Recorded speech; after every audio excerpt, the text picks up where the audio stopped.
Special security battalion रे टाटू मना। Commissionerate police आज एक नुआ नियम लागू करिसेंती। बाटालियन रे काम करुथिबा स्पेशल सिक्योरिटी मानक पई कोनोसी सिपाही निज शरीरर कोनोसी जगार टाटू करिपारिबे नाही। जेउ सिपाही निज शरीर में आगु टाटू करिसेंती सेमानंकु 15 दिन मध्यरे निजर टाटू निभाइबा पई निर्देश दिया जायछि। एही कड़ा निर्देश देछंती डीसीपी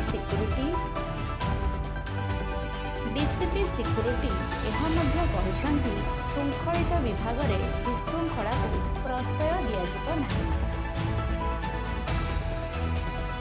जो माने एही नियम न मानिबे सेमानंक विरोध में दृढ़ कार्यानुष्ठान नियाजिबो बोली स्पष्ट भाव में डीसीपी सिक्योरिटी सूचना देछंती।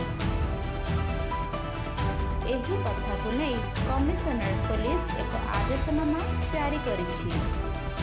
एही आदेशनामा रे एहा मध्य लिखा अछि कि एही नियम केवल स्पेशल सिक्योरिटी बाटालियन व्यतीत ए अन्य पुलिस को पाई लागू नहीं।